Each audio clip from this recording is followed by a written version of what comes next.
Welcome to another episode of the Intentional Leaders Podcast, where we explore ideas, stories, and insights to help you lead with purpose and intention. Today, I have the distinct pleasure of welcoming Heather Plett. She is a powerful voice in the world of holding space, leadership, and personal transformation.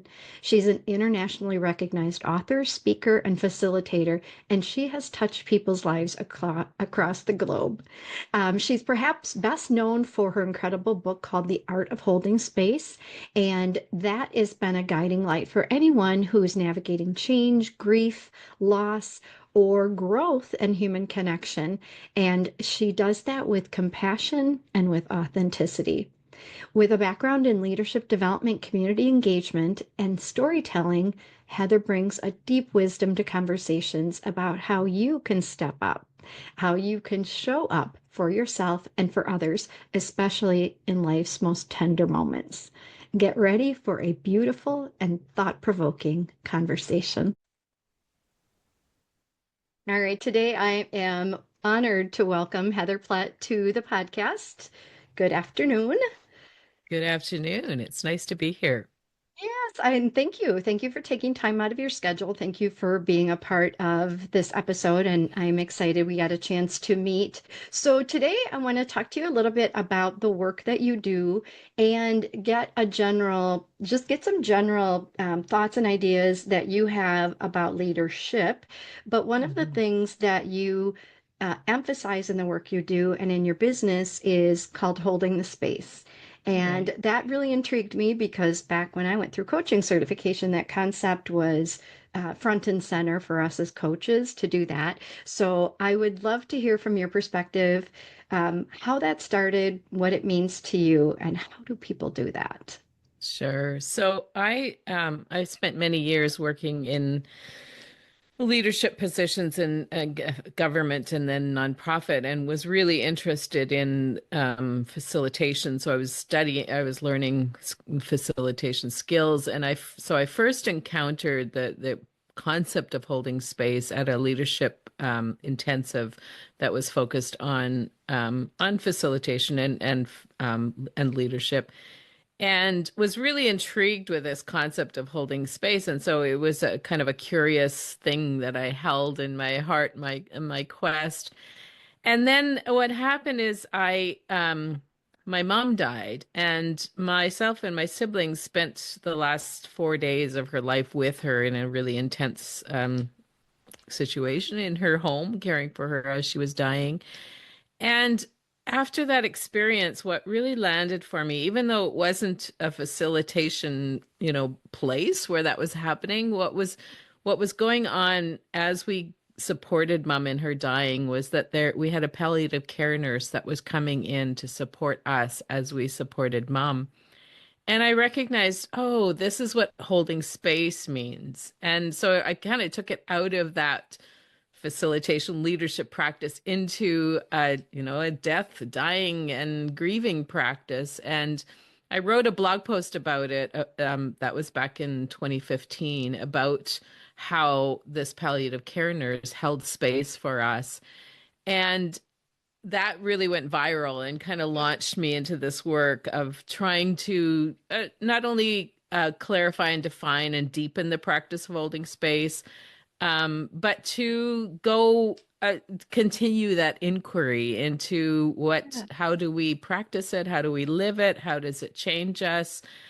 And really, where I've landed, the simplest explanation that I give for holding space is that it's the practice of supporting a person and walking alongside them in whatever life experience they're going through, whether it's grief or struggle or depression or growth or transformation or anything that you're supporting.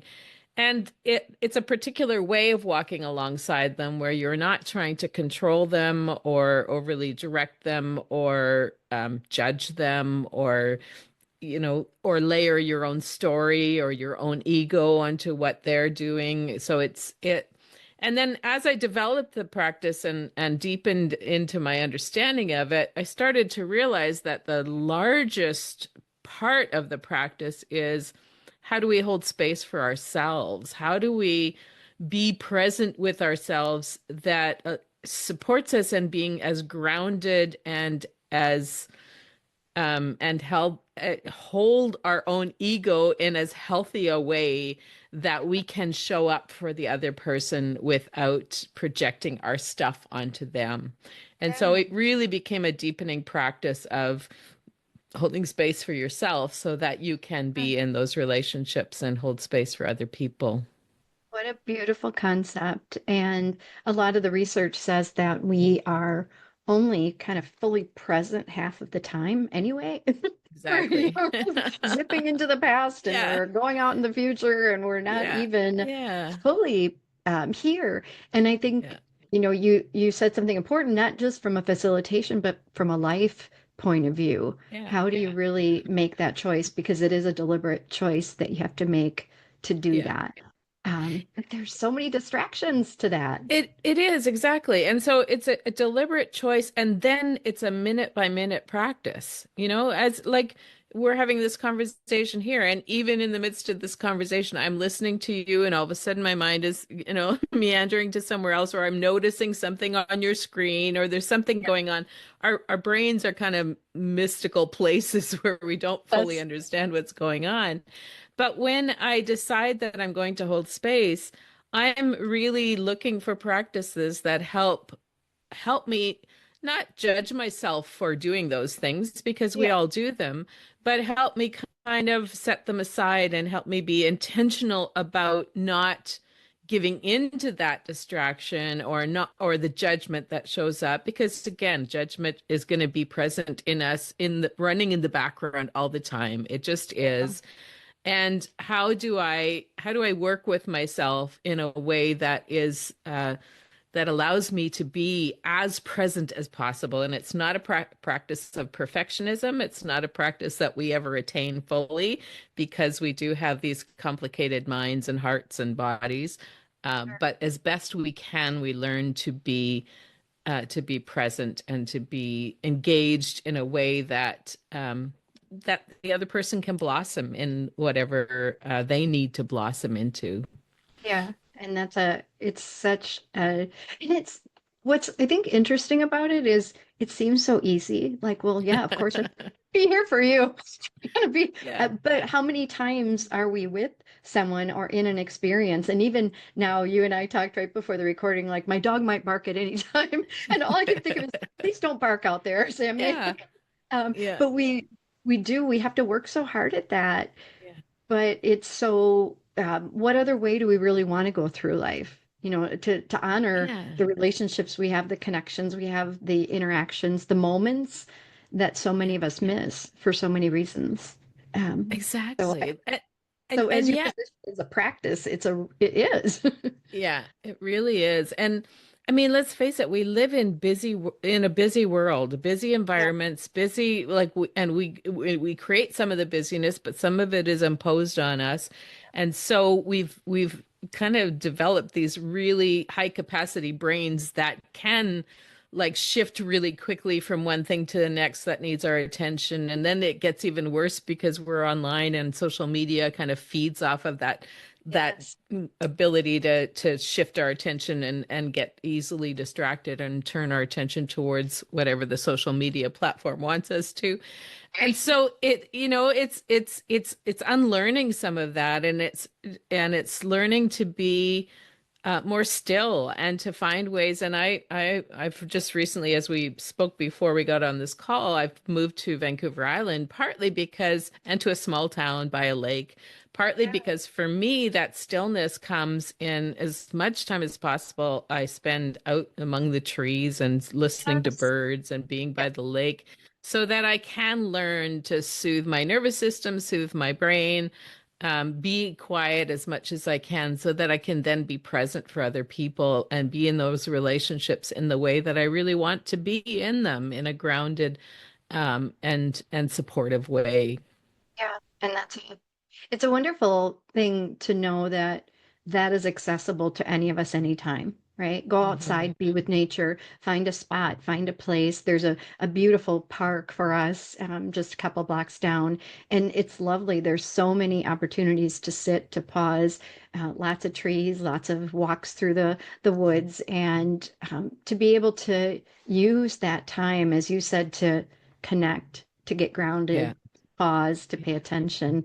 There's a lot of value to that, and it's accessible to all of us, Yeah, right? it is. And and what people will often ask me questions like, well, what if I'm afraid of nature, or what if I don't Yeah. have access to nature? I live in a downtown high rise or something. And I say, you know what, there's always access to something. And we are nature. So like get in touch with your own body is getting in touch with nature, because you are an embodiment. You're like an embodied being Yes. of nature. And I see Yeah. you have a plant behind you, and Yes. you have, you have greenness in your home, or Yeah. even from a high rise.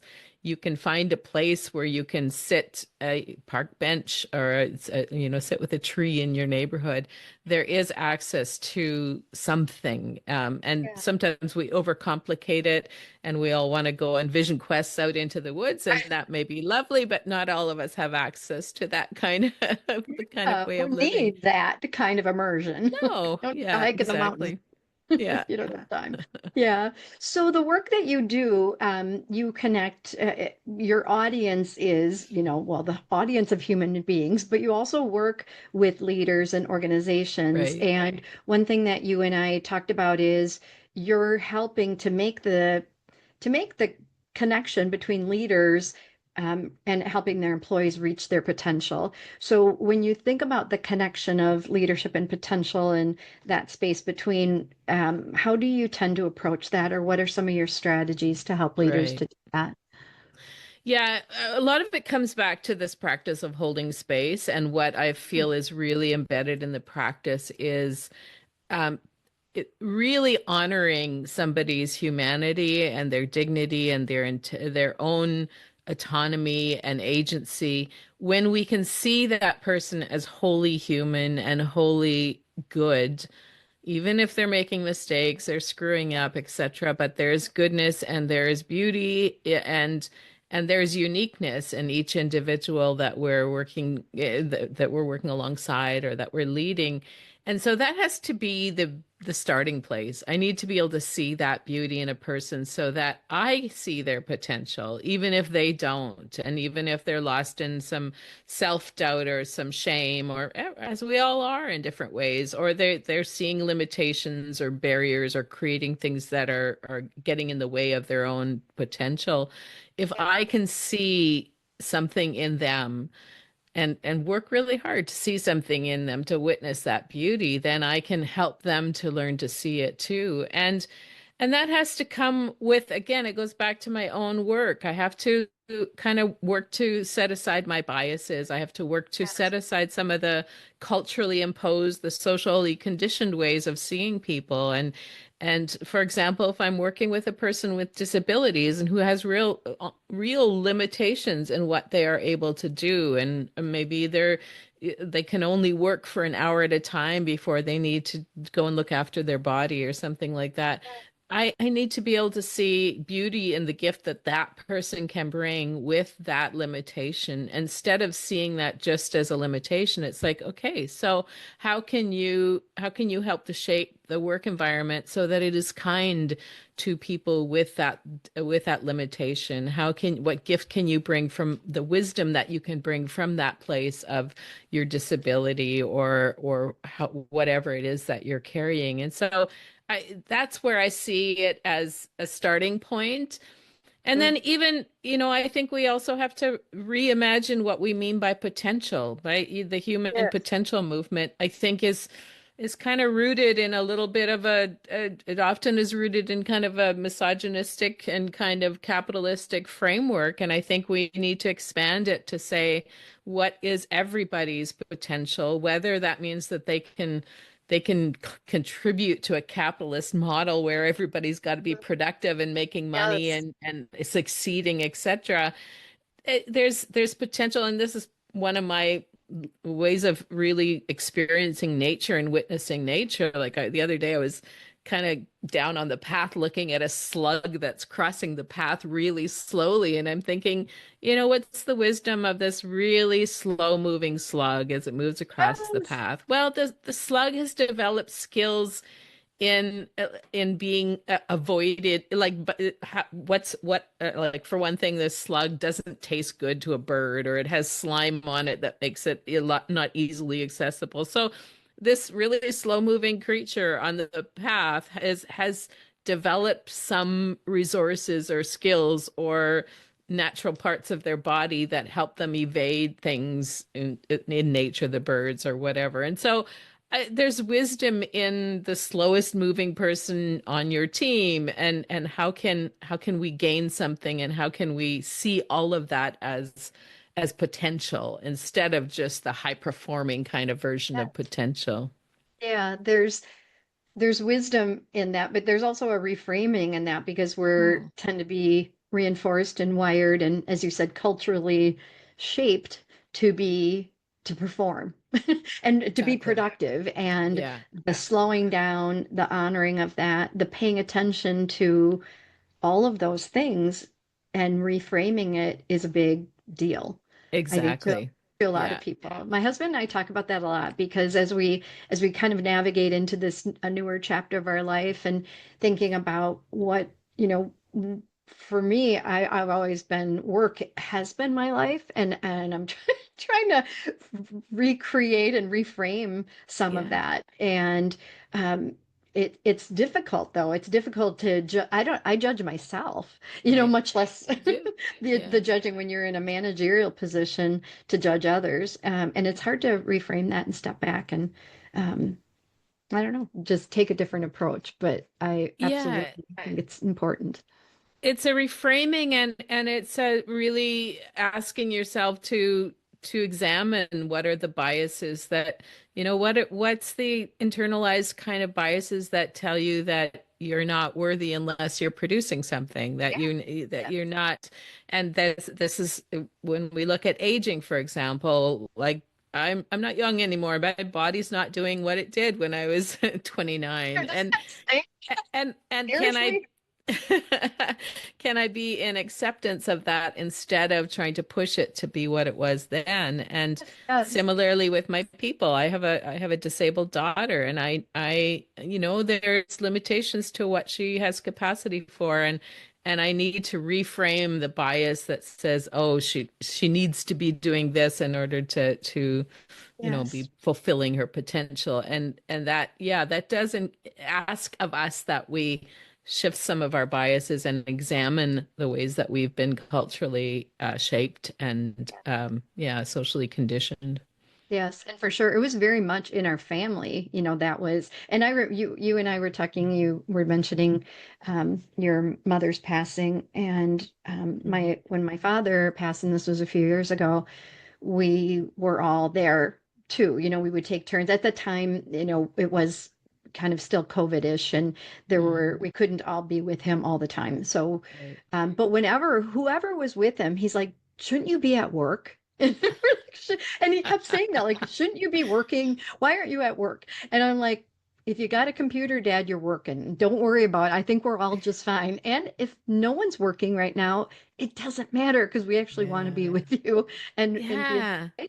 But he was And freaked out about it. Like it's not all of a sudden we're funny. going to be homeless and all lose our jobs. I'm like, I'm self-employed. I think I'm fine.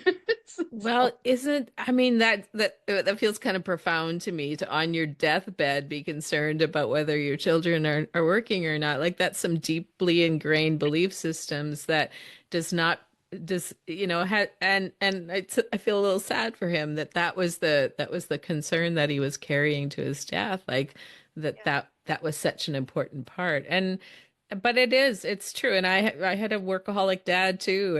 And you know, that work ethic is really Yes. deeply ingrained and taught and there's great value in it too. I mean, I'm sure you learned a lot of really valuable lessons from your dad about the importance of work and the importance of making a good contribution to the society and things. So I don't want to say that those are Yes, bad beliefs, totally but get it. recognizing the shadow in every belief, I think, is important because a belief can have both shadow and light, and sometimes the shadow Yeah. pulls us down into that belief running things too much, so that we can't sit with the dying or that we can't honor the importance of this moment. Yeah, absolutely. And that we can choose to take a longstanding belief and change it and Exactly. identify whether it's working for us or not, and honoring the ability to choose. You said earlier, kind of autonomy and people wanting agency and to make choices. And there's a choice to choose something different about what you believe about, as you said, productivity, potential, all the things. And that's, Yeah. oh, Yeah. I'm on the quest. Never too shift, right? That's my Well, whole. and you know, it just get just the fact that you're thinking about these things that and reflecting on them. I suspect you're gonna ask different questions on your deathbed than your dad did, and you Yes. know, I don't know that for sure, but but because Well, I come be don't. with me, everybody. Exactly. Put Take a down little your sabbatical. computers and Exactly. sit Just next be to with me. me. Yeah. Yes, I think you're right on that one. So, one of the things too that you and I talked about, and it's connected to what you've been talking about with being um, being present, being more present, being more mindful, and holding the space. But you use the words or the phrases grounded guide in Right. what you're doing. And when you think about, again, from a leadership or even just a human being perspective, um, and I know you've talked a little bit about this already, but what does that phrase mean to you to Yeah. be a grounded guide? So this is a fairly new terminology. My business partner and I, her name is Krista, and we've just developed this year-long program where we're running webinars, and it's called Leadership for Liminal Spaces. And liminal spaces are those gaps between things when there's a transformation and you go through this kind of messy transformation period where you're letting go of something old, but you haven't yet emerged into the new. And we were really looking for a term like how do we define the kind of leader that is able to, that has the wisdom and skills and the practice to support people, to hold space for people as they're moving through that liminality. And what we came up with was this the term grounded guide. And so for us, a grounded guide is someone who, I mean, start with the word grounded, that they're grounded in a wisdom in themselves, a self-trust, a self confidence, but self-awareness, self-reflection, and they're grounded in relationships, and they have a community of support. They're grounded in a spiritual practice of some kind. They're grounded in a relationship with nature, as I've said already. They have these places where they're making those deep connections so that they can be as solid as possible when the winds come, when change happens, when there's disruption, when people are angry with them because you know, like if you're going through change in an organization, people will start to take their frustration out on you as the leader. So Course. that person has to be grounded and know how to find stillness in themselves so that they're not easily rocked by what's going on. And that grounding, I mean, it's not an easy thing, and you know, it comes with kind of years of practice to be that grounded. I'm still Yeah. often not the grounded guide. Like when things happen, it knocks me off my center. It happens. So it's almost more about, can you return to being centered than are you always centered? Do you have the capacity to withstand it and come back to that grounding place? And the grounding, like I say, it's grounded in connections. It's also grounded in wisdom that comes from having a lineage of, you know, you're rooting yourself in some ancient lineage of practice and wisdom wisdom. You're also rooting yourself in understanding systems, how systems work, and how everything is an intricate system, and we are all part of intricate systems, and these systems are influencing us and shaping us, and so in that disruptive time, sometimes it's we're disrupting ourselves, but we're also disrupting the system. So a grounded Yes. guide has to understand that relationship between the individual and the system. So this is it's really an evolving kind of learning that we're trying to develop. It really feels quite important right now because there are so many things that are making us feel wobbly and in the world. And what we deeply believe is that we need to equip more people for this kind of leadership, this kind of form of leadership, so that we can weather these storms as well as we can. Yeah, it's so meaningful and as you said, so relevant right now with all the things that human beings, but leaders and organizations and people are facing. So as you think about this, you said there's kind of a year-long experience. And Hmm. what do you see as the biggest challenge so far with people going through that experience? What's the hardest part for them as they navigate through this? Because you're really trying to get them to rewire their Yeah. center of gravity, in a way, like, Oh, okay, come back to that feeling of presence, the feeling of connection and trust and sense of self. yeah. What is problematic for people typically? That's a good question. One of the things that I will say, and we also have an 8-month program on holding space on that practice specifically, and then we Yeah. also do a certification level. And one of the things that comes up again and again in our longer programs is people get to a place where they really have to face themselves.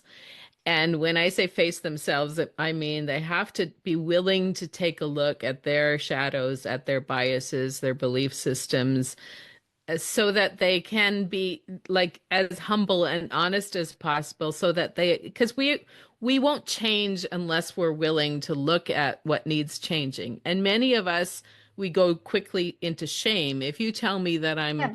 not a very good friend, for example, it's going to send Yeah. me into shame, and I don't want to face what might be true about what you're saying.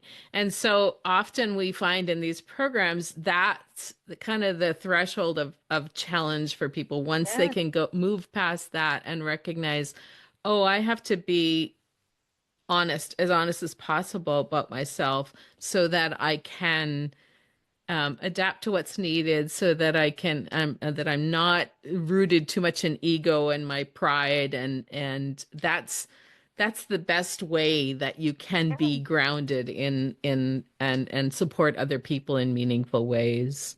Yeah.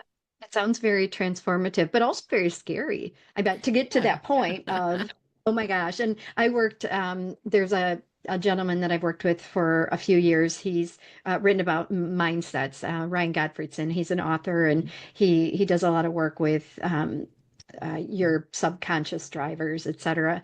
But I remember working with him and getting to that spot that you talked about, where I really had to decide how am I going to show up, what am I going to let go of, how honest do I want to be about my relationships and connections, and do I want to make those better because by changing myself, Yeah. not expecting anyone else to change. And those are scary times, but I Yeah. mean, if you can get through it and have someone wonderful, like you and Ryan was for me, that it creates that safety, like you can do Yeah. this, and other people have done Exactly. it, and Yeah. it's worth the risk and the vulnerability to do it.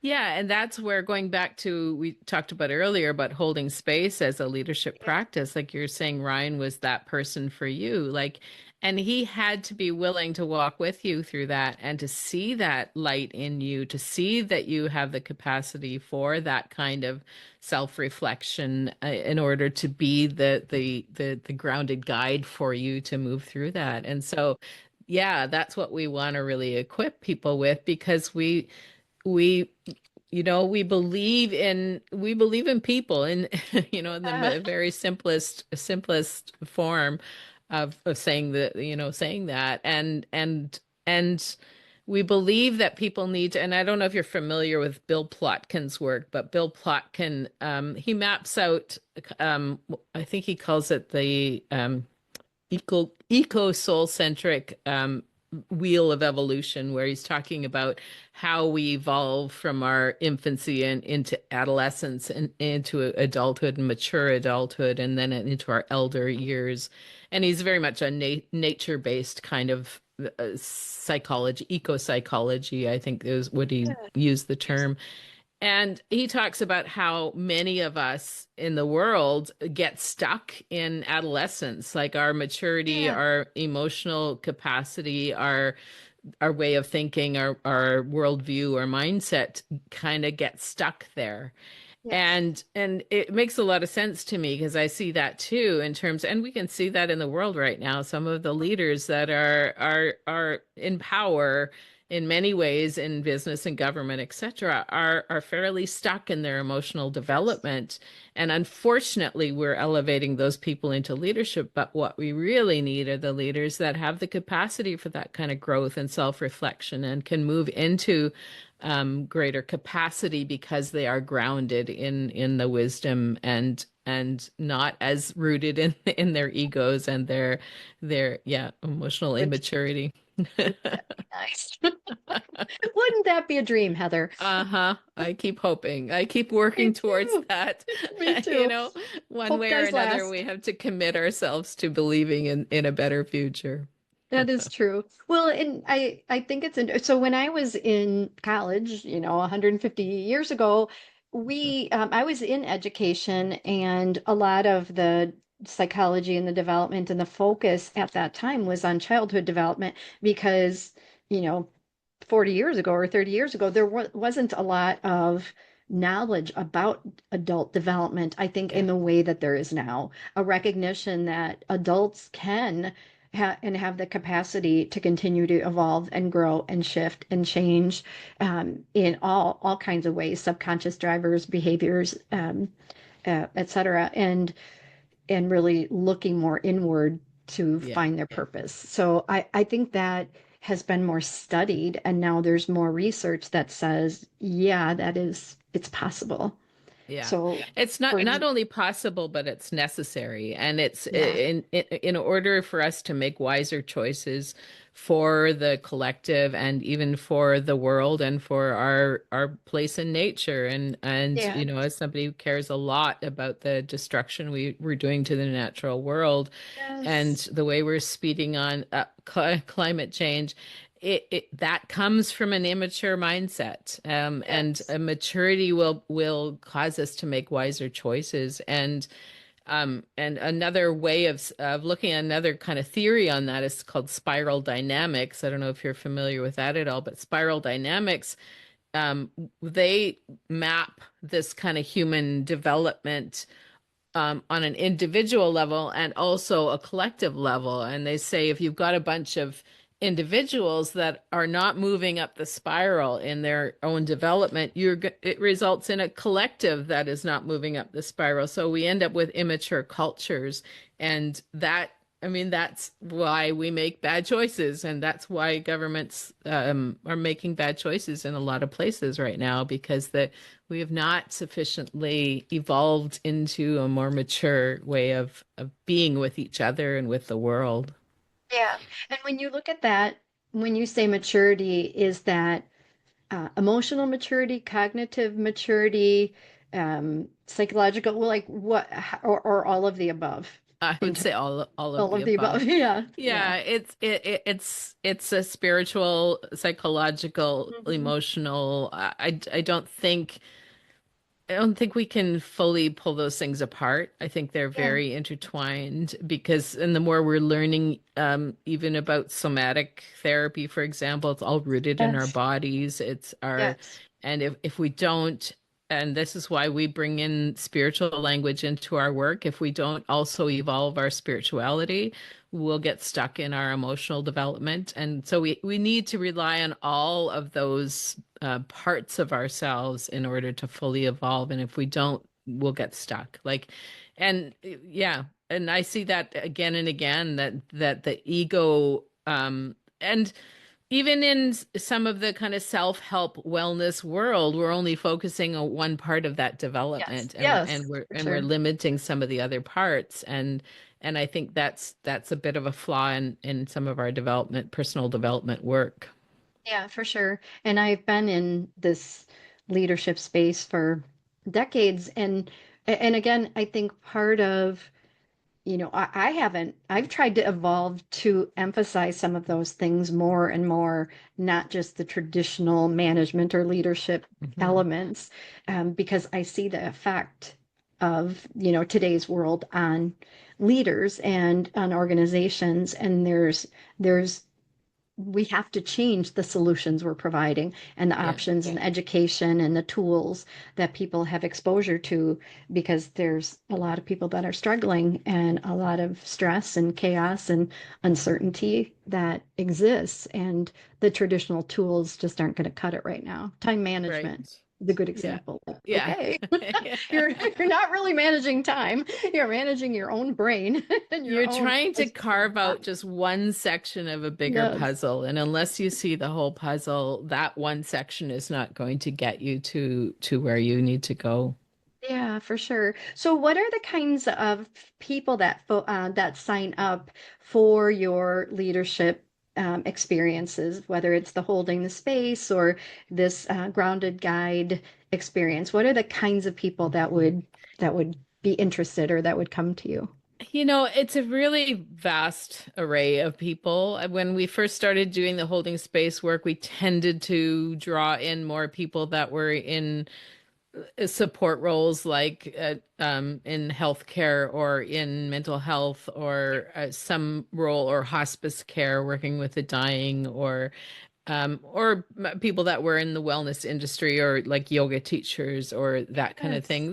Yes. That was in the early days, that tended to be our audience, but more and more it's really diverse. Like we'll get university professors. For a while there, we were attracting quite a few veterinarians, people that were working with animals, because they recognize, especially if they were working with people's pets dying, they needed to be able to hold space for the humans that were in these pets' lives. And so, that kind of, and then from everything, like I'll get medical doctors, I'll get lawyers sometimes, even, or judges. There was a judge in the Netherlands that came to work with us, and then people that work in many forms of leadership, whether it's government or nonprofit or Yeah. corporations.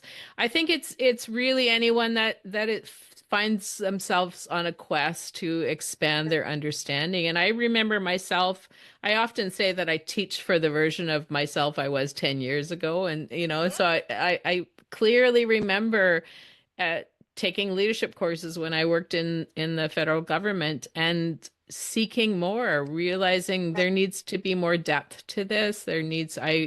It was kind of there was a gap for me. It felt like my soul was not allowed to be present in that work, and it was keeping me stuck in a headspace and not a holistic place. And so I really was looking for that, and so that's why I've started to create that, because I know that that's the quest that many people are on. Yeah. What a wonderful it's interesting to say that, you can look back and remember the you then, and what you were seeking, and Yeah, what was um limiting the opportunity to go forward is like, how do I do that? Where do I go? Who do I get that from? And I think it's yeah, so great. And I'd love to hear a little bit more about Krista too, and your relationship with her, because it sounds like you yeah, found a partner and you've got an experience that you're creating that allows people to have those conversations that, again, haven't always been available to us yeah, as leaders. And I think what a cool community that you can be in, an experience with a healthcare professional, a yoga instructor, a veterinarian, someone that, an attorney, who, whatever yeah, kind of eclectic group that is, and to see that we all struggle with some of the yeah, same issues, regardless of the role that we're in. So right. who is Krista, and how did you two connect? And Well, Krista came on board. Um, I can't remember when it was. It was probably 2015. at least 10 years ago, I would say. She first came on board. I wasn't really looking for anybody, but she came in, she reached out to me and says, do you need an assistant to help you with this work? Because she really believed in the work and wanted to come alongside. At the time, I didn't have enough work to pay her, but then all of a sudden that was kind of my blog post went viral and I started needing a little more support. So she first came on as an assistant, but became really clear early on that she had a lot of wisdom to offer, and it was much more than just kind of organizing the the Yes. like back end, the administrative stuff. Yeah. And also as I developed this work, I had a real growing awareness that this work needs to be rooted in community and in relationship. And Yeah. it's not, and I'm really intentionally pushing away from what in our individualistic culture we have a kind of a guru mentality of putting a one person up on a pedestal as the Yes. Yes. wise Yes. one, and we can both look to them for our answers, but then we can also tear them off the pedestal when they fail us, and so we Right. project some of our stuff. And I was really quite resisting that, wanting to create a community and a collective holding this work. And so I set that as an intention to bring in the people that would work alongside me, and one of the key ones has been Krista right from the start. And then we also have a teaching team, and we work alongside them, and they do our teaching primarily in some of our programs. They're the primary teachers, and so it's really been part of a belief system that this work needs to be rooted in community and relationship, and not I see in myself that when I'm out there as kind of the lone wolf, it's a much easier place to get stuck in ego and Yes. think it's all on me. Either I'm the one that's fully, to be celebrated, or fully to be blamed, that Yes. that single player. So Get it. that was, yeah. So then almost 5 years ago, we decided to go into business together because her role kept increasing. And I recognized that it would be more valuable to have an organization that was shared, and not just landing on me. So yeah, so that's been kind of the trajectory of growing that. Yeah. Sounds like a wonderful journey for both of you and a great partnership of not just, collaboration, partnership with her, but also bringing in the concept of who can Yeah. add who can Yeah. add value and insight and ideas and Well, to and it's group. one of the things that we say with our when we talk about being a grounded guide, is that you need to be rooted in community, and you need to Yeah. be supported and like witnessed and fully seen. As I say, somebody sees your potential, and you also need to be held accountable. So if I'm out there working alone, like I say, can get caught in ego, and nobody is calling me out on that. And so Yes. that's one of the things Krista and I do for each other, is try to see where each other's blind spots might be. Yeah. Sometimes it's not easy to do that. You have to, again, that has to come from a place of humility. But I think it needs to be really embedded into the way we build our organizations and our communities. Absolutely. So you're modeling all the things you're teaching, which is a We're trying. We're doing our wonderful thing. best. Well, Yeah. I know our time is flying by here as I look at this. So when you think about, I think our philosophy in so many ways is aligned because I named my company Intentional Leaders because Great. I think the self-awareness, the evolution, the transparency, the authenticity is important to us as human beings, but also as leaders. So when you think of yourself as an intentional leader, which of course you are, you just gave us one example of how you think about growing your business and offering value to your Yeah. community by bringing in other people. What are some other ways that you are a good role model for that kind of deliberate, intentional Mhm. approach?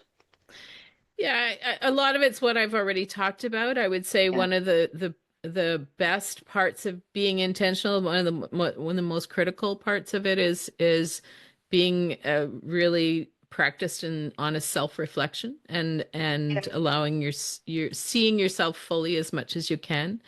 It's also about being held accountable and being in relationships where you can be held accountable.